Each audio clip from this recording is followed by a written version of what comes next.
Hey, what's up guys? Cynics here, back with another SB19 reaction, and today we're going to be continuing our Kwento Juan interview series with episode 6, The Trophy Made of Trials, featuring SB19. Now last episode we had a little backstory of Josh, Ken, and Stell, so I'm expecting this one's going to be about Pablo and Justin's side of the story. And then I guess we'll see if they're going to discuss anything else, but I'm really enjoying this style of interview. A lot of you have commented on the last video that the Juans and SB19 are actually really good friends, which kind of makes sense with how casual and how comfortable they all are together here. So we're gonna jump right straight in, but before we do, if you could do me a favor and hit the like and subscribe buttons down below and that notification bell if you want to know when the next video drops, and let's get to it.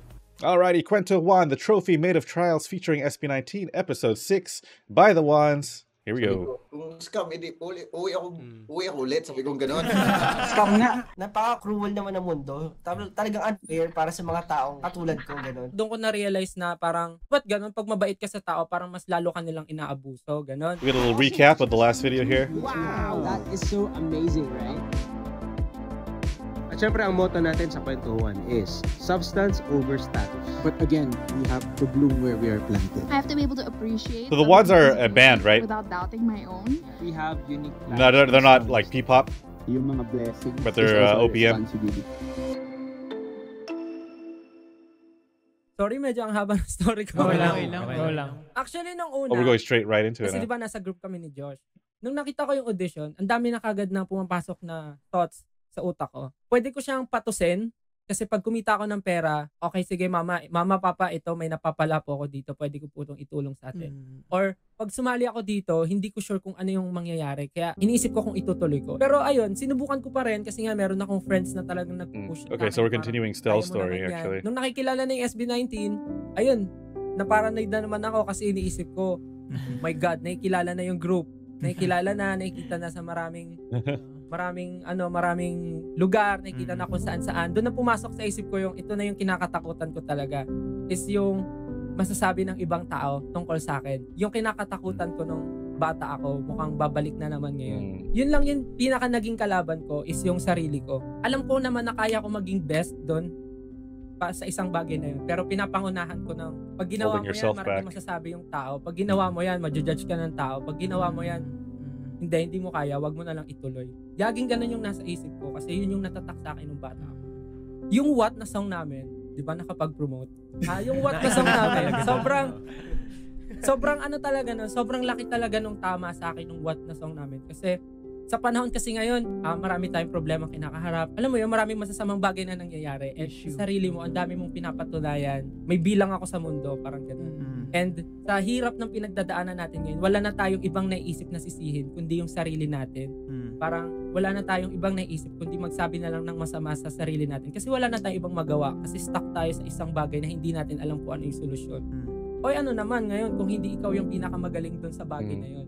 At least you tried, di ba? Yeah. And kung meron kang goal na gustong maabot at feeling mo naman mag-excel ka doon, itry mo lang ng itry. Kasi kung hindi man ikaw yung magiging pinakamagaling doon sa goal mo, ano naman, at least meron kang nagawa para sa sarili mo and alam mo naging masaya ka para doon. Yun yung pinaka tumatak sa akin. Kung hindi ko gagawin ngayon, kailan ko pa gagawin hanggang sa masabi kong kaya ko pala. Ngayon, ayan, itong SB19, sobrang masaya ako kasi kahit marami kaming natatanggap na mga negative comments, hindi ko na siya iniisip ngayon, wala na akong pakialam. I mean, syempre pag iniisip mo, 'di ba, ikaw lang rin yung mahihirap. And you could tell, like, ayun, even more so now, just with all of their confidence now. Grabe. Ako nagno-notes na lang ako dito kasi sobrang daming napaka-rich na mga experiences nila. Sobra. Parang sa pelikula ko lang narinig yung mga ganung kwento. Parang kada member KMJS. Oh, ito na. Nilalagyan ko na nga ng title yung mga yung mga pelikula niyo sa buhay. Ipapadala na sa ano. Stel, lakas ng loob. Ken, laban ng buhay. Mga ganun. I don't want to check out their music, the Juans now. Bago ko makagawa ng dito, biography. Si Ja muna and then si Papa. Yes, okay. Yung sa akin, feeling ko They seem so fun to hang out with. Rich talaga na story sa akin yung pinakamalungkot. Joke lang. The most heart. Dahil rich kid. Yung sa akin, very, hindi. Yung experience ko, feeling ko sa akin yung parang sobrang swerte. Hindi ako masyadong nakaranas ng mga naranasan nila. Pero nang nakasama ko na sila, nung nalalaman ko na yung storya nila, dun ako mas nararamdaman ko yung pinagdadaanan nila. Pero anyway, syempre hindi naman, kumbaga kahit iba-iba tayo ng pinagdadaanan, hindi man kasing bigat nung katulad nung sa iba, pare-pares tayo may pinagdadaanan. So, yung sa akin naman, kasi ever since nung bata pa ako, yun nga, mahilig na akong mag-perform, gusto ko na yon, and yung parents ko naman, parang nakikita nila sa akin, kahit na hindi ako ganun kagaling, pero kita nila yung confidence ko nung bata ako na parang, mahilig siya mag-perform, mahilig siya mag-acting, ganyan. Sumasali ako sa school ng mga kung anong theater pwede, kung anong sa choir, tinatry ko, kahit hindi ako ganun kagaling kumanta. Sa film, gumagawa rin ako, sa school, ganyan. And then, pagdating ng college, doon na ako. Yeah, all sorts of performing and syempre, nagiging busy creativity. sa studies. Parang kahit na sobrang nakatutok ako sa pag-aaral, parang ayoko malimutan yung gusto kong gawin talaga na mag-perform, makapasok sa, alam mo, media and entertainment na industry. Luckily, nung nag-explore pa ako, nakilala ko nga si Josh and siya ulit ang nag-recruit sa akin para ipasok sa show. Recruiter yan. Recruiter talaga si Josh eh. Ano lang yun workshop lang eh. Sinabi niya na baka gusto mo, kasi nagkakilala kami. Nung college ako, nagtry ako sayaw-sayaw din outside na. So Justin was just exploring his options pretty much.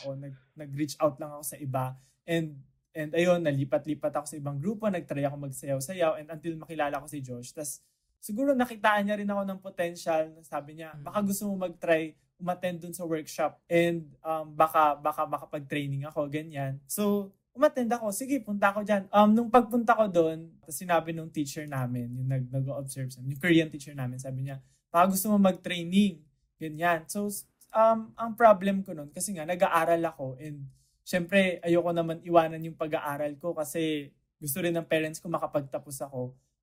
Luckily, yung company namin, pumayag naman siya na kahit madalas akong wala sa training, basta make sure ko lang na yung improvement ko nandun. Kumbaga consistent ako nag-i-improve. Kasi hindi talaga ako, alam niyo, hindi ako magaling, hindi ako very skillful and talented. Pero nagwo-work hard ako kahit na bihira ako makapasok. They must have saw something. School, gumagawa ng thesis, papaalam ako, teacher absent muna ako, ganyan. During the training na, doon ko na nakikilala ko ng iba't ibang tao. Dahil nga hindi ako tao na mahilig lumabas, doon ako nakakarinig ng storya ng iba't ibang tao. Yung storya nila Stel, nila Pablo. Sneak that soundtrack in somewhere there. Mas ako sa kanila, mas nararamdaman ko yung mga experiences nila. Kahit hindi ako yung naka-experience, marami ako natututunan sa kanila. Nararamdaman ko yung ginagawa nila. Kasi araw-araw kami magkakasama eh. Kumbaga, para na rin kami magkakapamilya. And dumating yung time na talagang, syempre, pumapasok sa isip ko na, kailan, itutuloy ko ba talaga to? Wala naman nangyayari sa amin. Pare-parehas kami na may nahihirapan. Naririnig ko yung it's like they all had their doubts, but they kept on going. Baka tama tong direksyon na pinupuntahan ko, ganyan. Kasi nga, parang may kung isipin ko, nakagraduate na ako.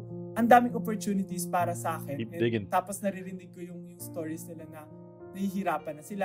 Nararamdaman ko na, tama ba itong ginagawa ko? Pero at the end, ang naisip ko, ito yung gusto kong gawin sa buhay talaga eh. Kahit na sabihin natin nakapag-aral ako, what if mag-work nga ako ng matagal, hindi ko naman gusto yung ginagawa ko. And nakasama ko na sila ng matagal eh, yung mga kagrupo ko. And yung story nila na bakit sila nga hirap na hirap, mas mahirap pa sa pinagdadaanan ko, pero hindi sila sumusuko sa pangarap nila. And yun yung isang dahilan din kung bakit, okay, kailangan ko silang samahan, magstay ako sa kanila. Kasi nga, parang, yeah, it's a different reason, but hindi it's... ko man alam kung ano yung naitutulong ko sa kanila. Pero malamang meron din akong naibibigay. It's another way to push yourself forward. Para magpatuloy. Parang ganun. So, siguro, nabibigyan ko sila ng entertainment pag malungkot sila, ganyan. At least, mga jokes mo. Nag-aya mag-road. Back to square one. Pero, ayun. Ilang taon to, Justin? Ilang taon na ganun? They're never gonna let that go, huh? Na parang feeling nyo walang nangyayari sa inyo. 2018, before debut and after debut, ayun, doon nagsisimula yung mga problems namin. As in, every week ata kami nag-uusap-usap sa conference room namin. Nag-iiyakan kami, kausap yung teacher namin, yung mga boss namin, kami.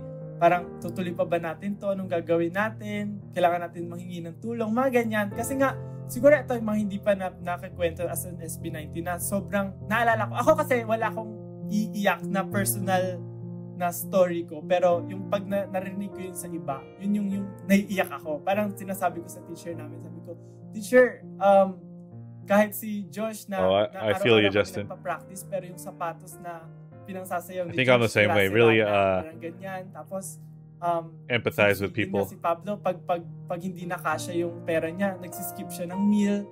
Minsan hindi kasi siya nakakauwi dahil sa training. I think that's why I get pretty emotional whenever I kinabukasan, wala siyang kakainin, ganyan. So, parang yung mga problema watch their stories. Hindi ako first hand yung nakaka-experience. Nararamdaman ko and sobrang na-prepare ako na parang pag nangyari sa akin to, anong pakiramdam? Parang ganon, financially, tapos emotionally, yung struggles namin na gusto lang namin yung ginagawa namin pero mabubuhay ba talaga kami dito? Parang ganon. Tapos iniisip nga rin nila, syempre nung nag-quit sila ng mga work nila, nag-sacrifice sila, tapos araw-araw silang uma-attend, parang dun ko naramdaman kung gaano ako kaswerte, and at the same time, dun ko rin na naramdaman yung parang dapat hindi ko sayangin yung kung anong meron ako.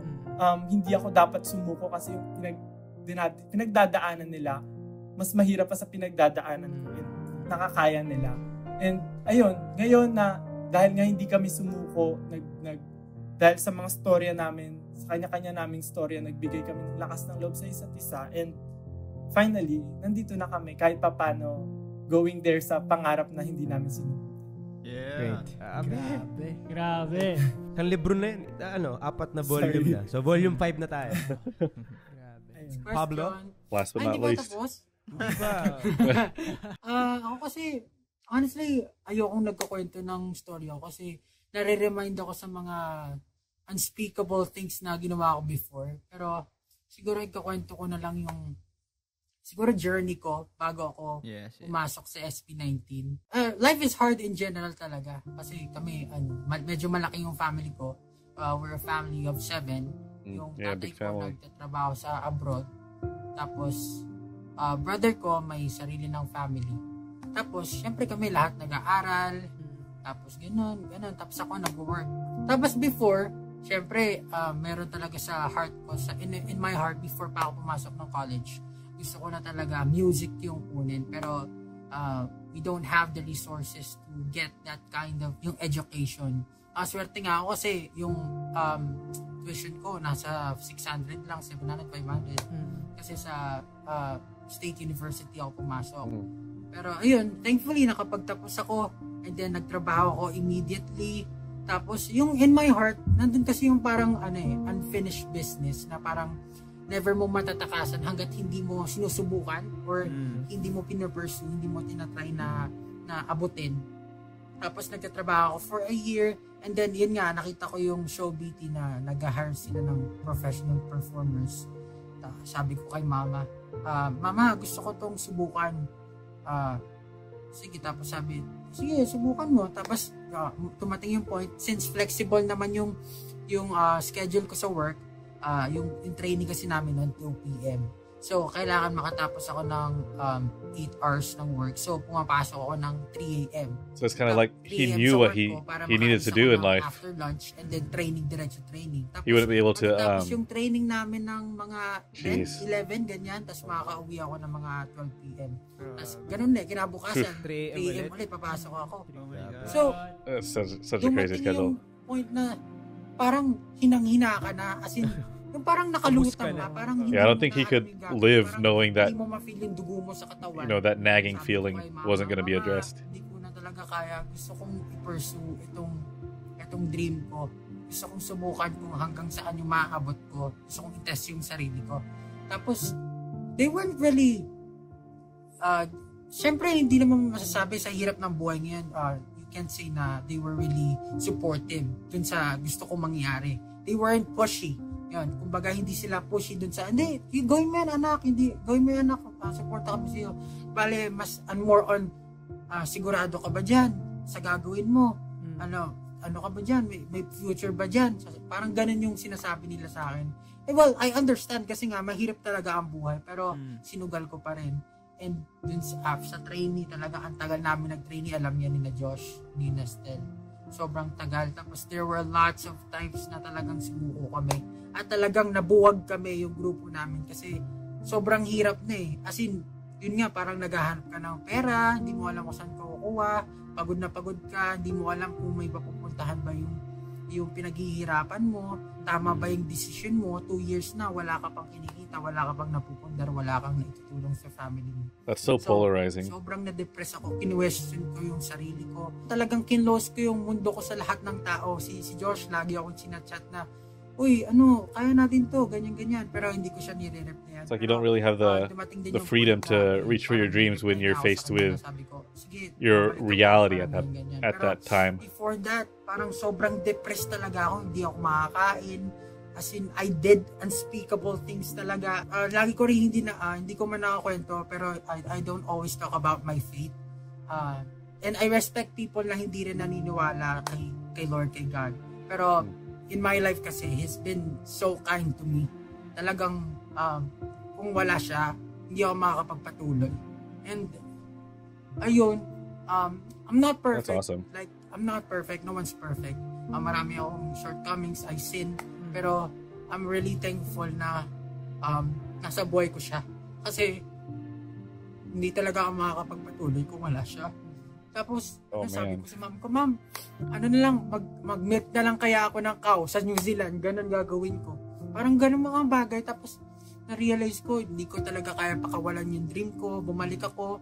Siguro, mga 3 years pa, 4 years bago. Yeah, you can really see how hard this was for him when he's thinking back on it. I'm blessed talaga na kasama ko tong mga tao na to, hindi ako sumuko. Tapos, naabot na namin paunti-unti yung pangarap namin. Ayun, sana lang talaga magtuloy-tuloy pa. And sana, kasi hindi alam ng mga tao yung hirap na pinagdaanan namin. Kaya pag nakakarinig kami ng hate, talagang tumatatak talaga sa isipan namin. Lalo na siguro kay Stel. Si Stel yung naiintindihan namin yung nararamdaman ng bawat isa.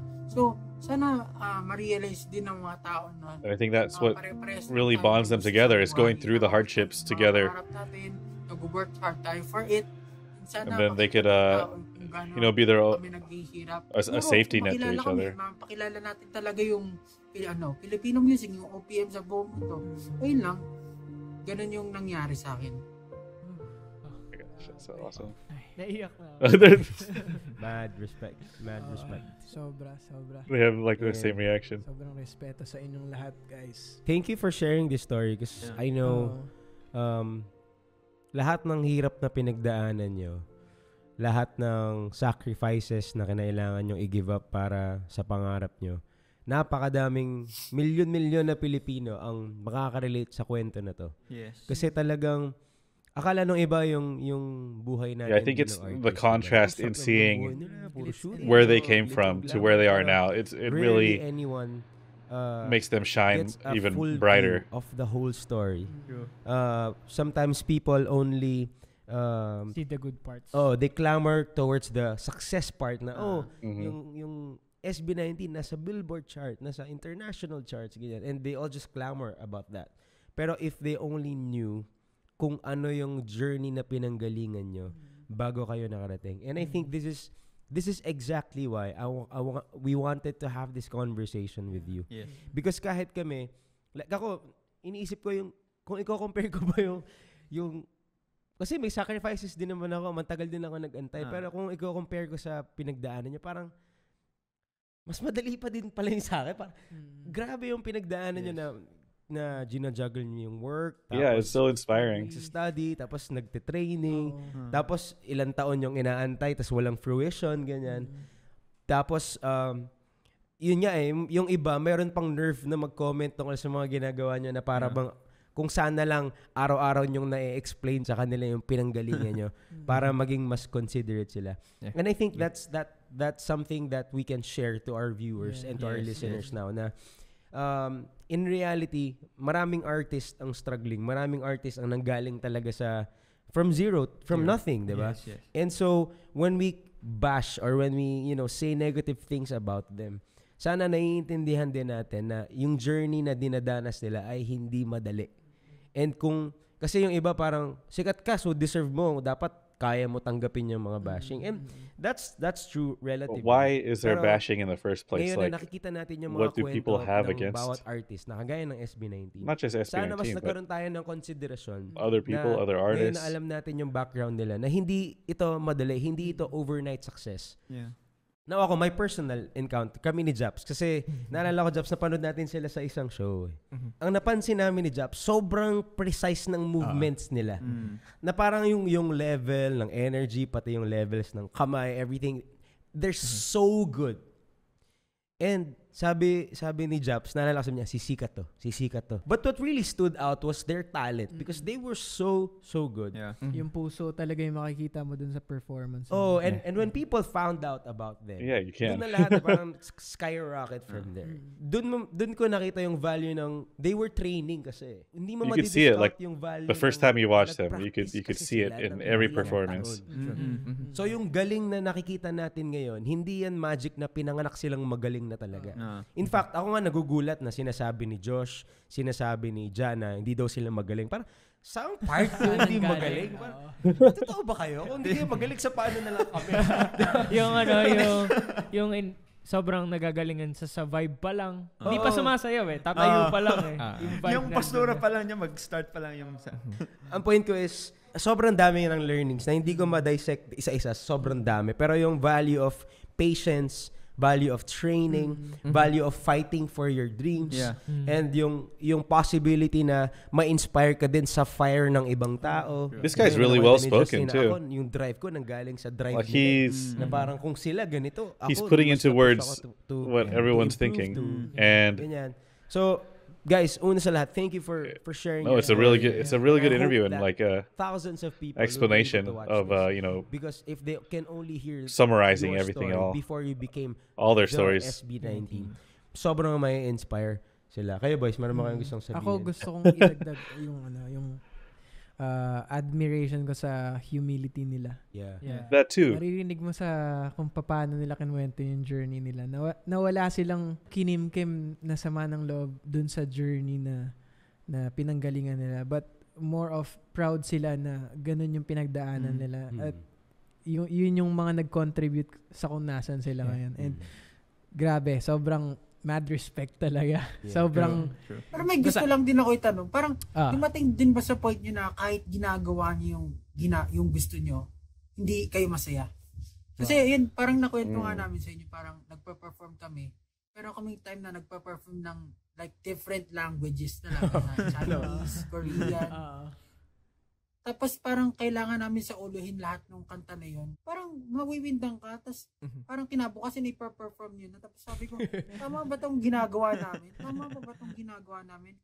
Iiyakan lang talaga kasi kinabukasan Tapos magmumukhang kanta nga dun sa stage, hindi mo alam sinasabi mo. Tapos parang pag may nasabi kang mali pwede pa kayong ma-issue or may mangyaring masama, diba? So, parang kami as a group nun talaga parang sinabi namin. So I'm kind of scared of speaking Tagalog because just practicing is kind of I feel embarrassed about it. Parang mga dancer na mga ganun.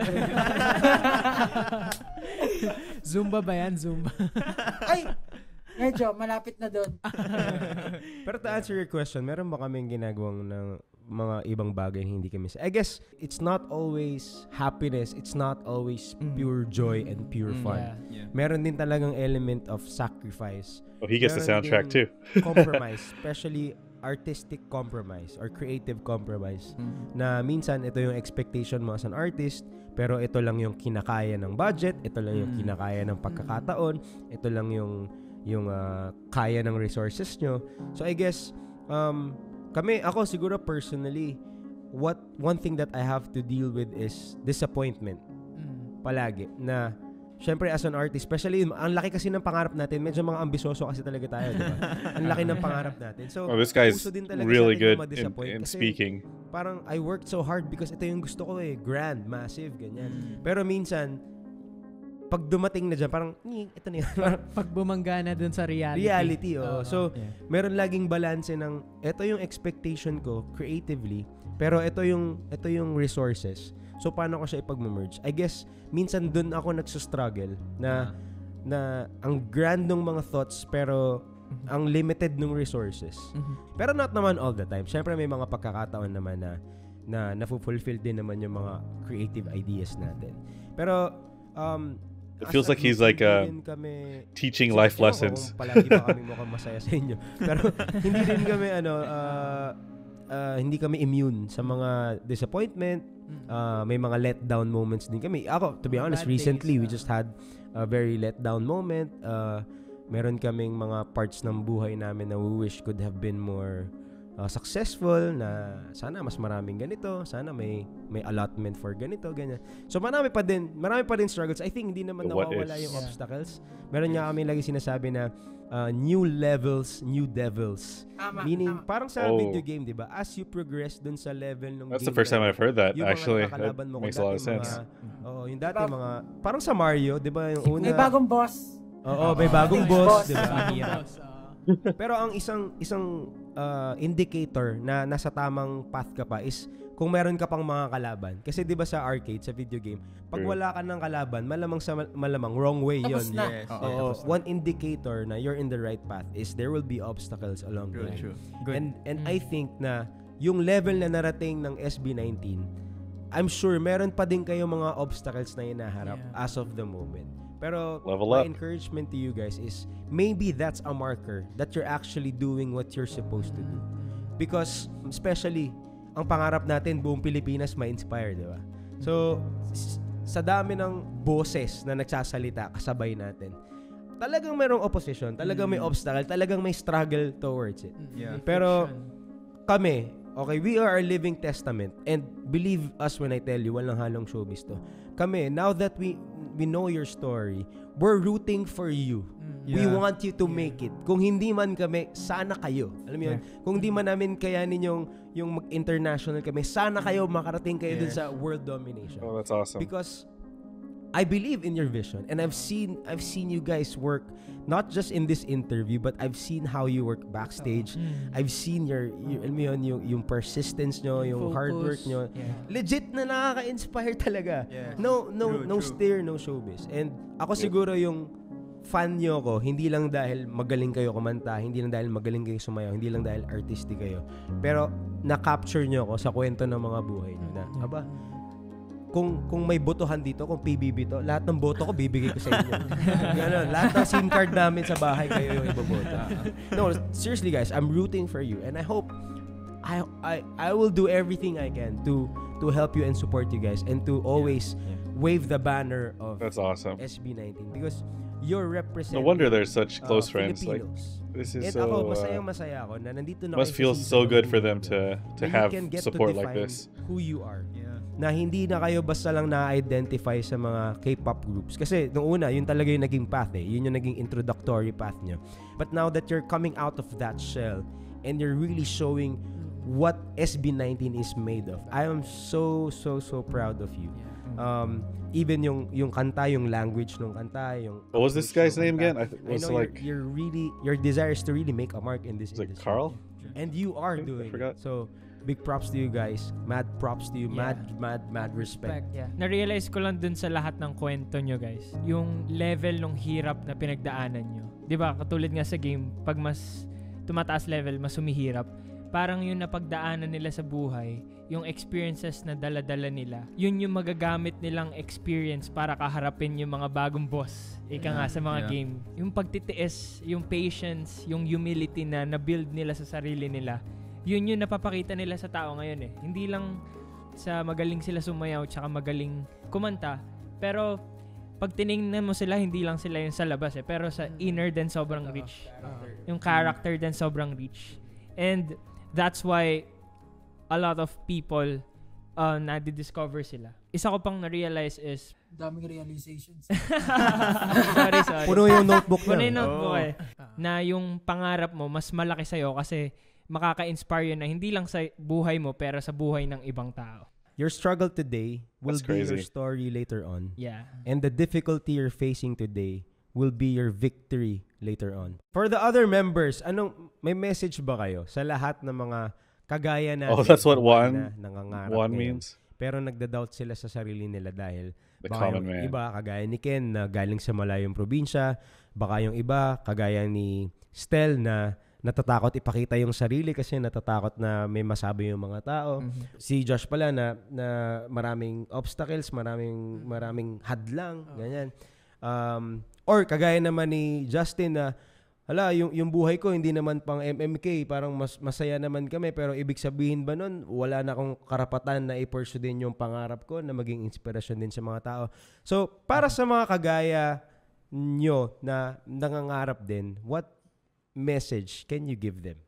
Siguro, since parang yun nga, may kanya-kanya tayong story, kahit na hindi kasing bigat ng sa iba or sobrang bigat man yung pinagdadaanan nyo, isipin nyo na lang din yung purpose nyo sa life. Na parang, isusuko na lang ba ako? Parang ganun. You have to really push yourself and parang kailangan mo ibigay lahat ng kaya mong ibigay para gawin yung gusto mong gawin sa buhay. Kasi walang shortcut, kumbaga. Kailangan mo pagdaanan yung mga hirap. Ayun, parang naman na may hirapan ka talaga sa pangarap mo. And otherwise, you won't really know if you did all you could. Nila para rin maging inspirasyon sa iba. Parang kami and kagaya rin ng Dahuan. So, ayun, laban lang and gawin nyo lahat ng mga kaya nyo para sa pangarap.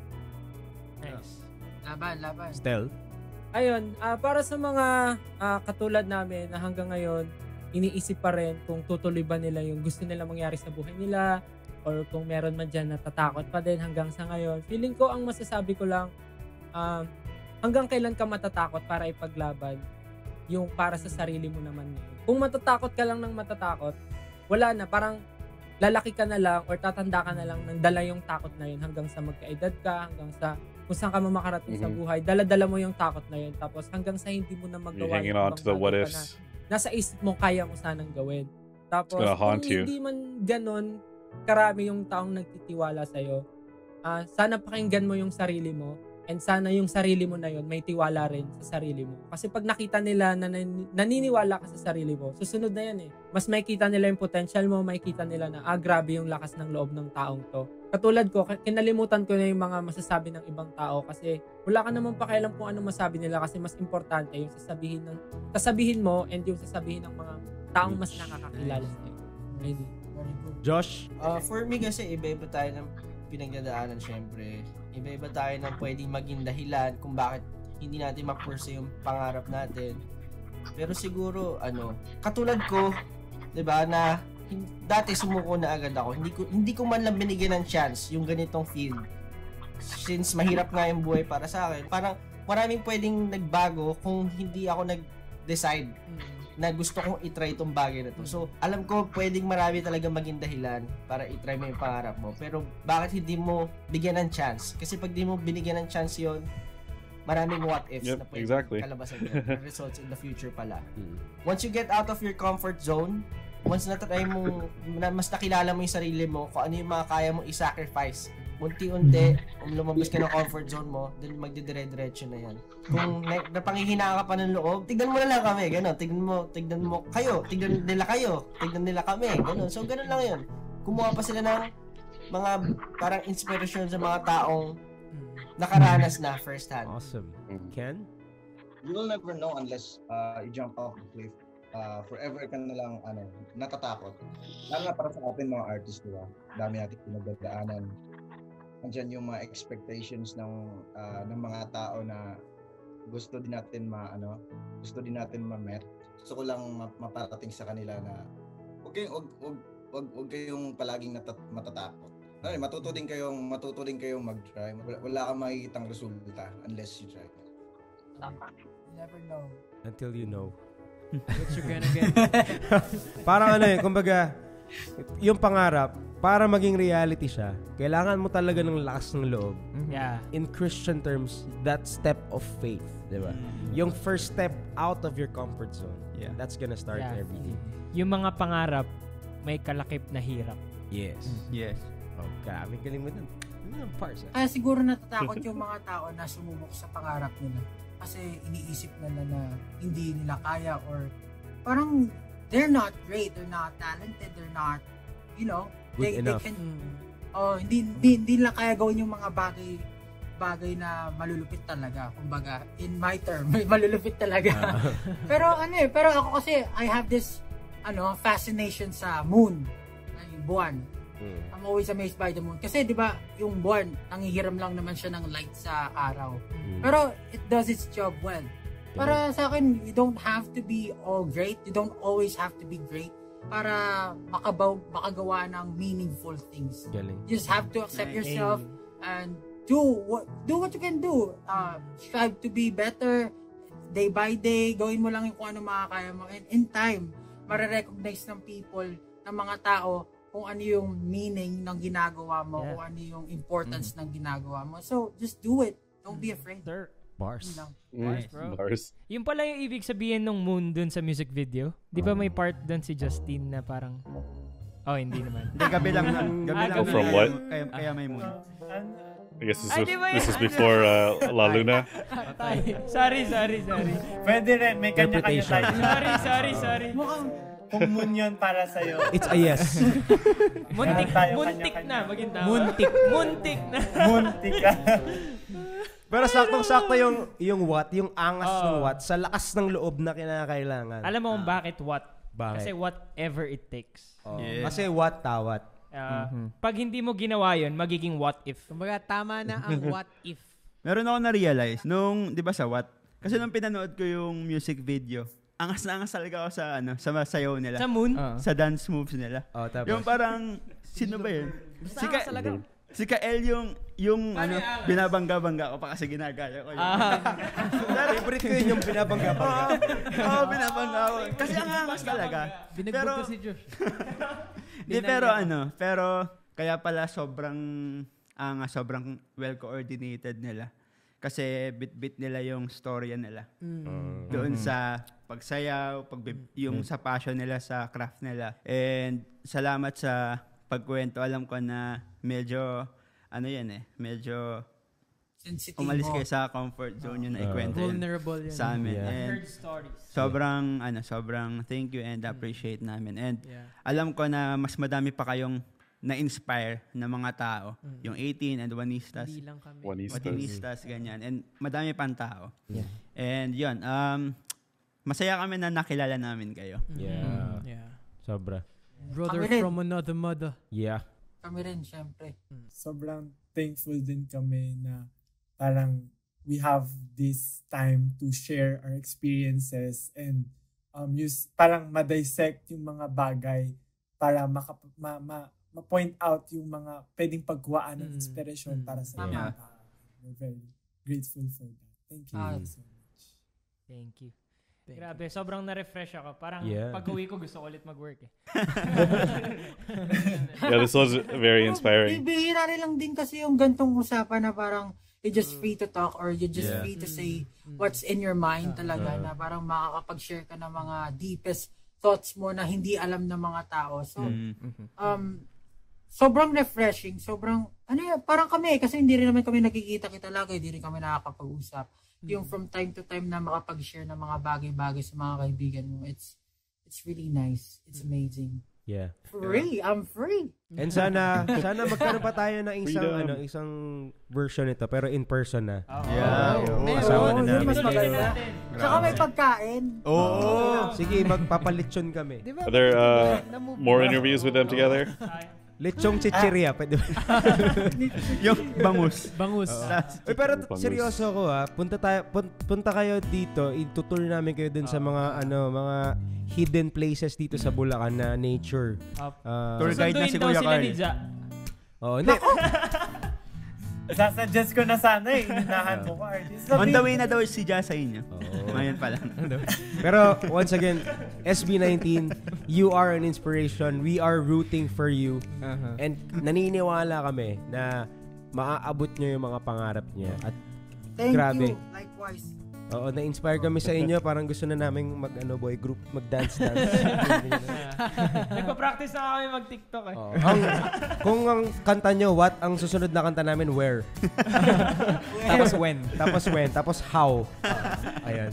So, pero, once again, SB19, thank you very much for a huge dose of inspiration. Ako, I strongly recommend if you're listening to this, Pakinggan nyo ng paulit-ulit yung what hanggang ito ay mag-shoot ng adrenaline sa inyong mga veins to pursue your dreams and to wave the banner of your uniqueness and of who God made you to be.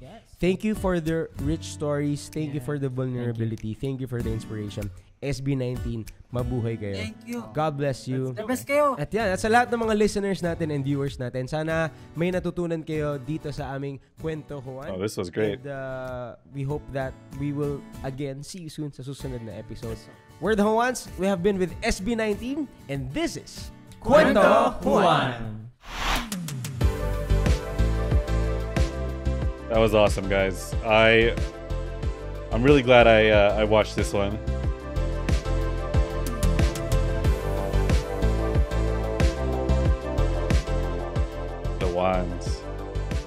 Juanistas. Yeah, I kind of want to check out their music now too.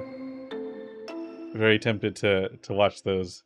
All right, guys, so that was Kwento Juan, episode 6. If you missed episode 5, I'll put a reaction to that in that corner right there. But yeah, I'm really glad I watched that. It's very inspiring, even though I'm not, in the music industry. Just watching that, I think it applies to everything in life. And one thing I really pulled from this episode was that their dreams, their goals inspire other people, including me, and I'm sure a lot of you out there. And like I mentioned, that's part of the draw. That's part of the bond that people have with SB19 as a group, is seeing their struggles and relating to that and seeing the depths and the reach of how much they're growing right now. It's like anything is possible, and especially in their industry, a lot of other P-pop groups I've heard are looking up to them as their inspiration, as their role models. And I'm thinking that this interview has actually been a big part of that. Like watching each of the members pretty much give a testimony of their life and how they've overcome all their struggles. And even with all the bashers speaking bad about them, you can't beat their firsthand experiences. I mean, they've already overcome so much in their own personal lives that those haters' comments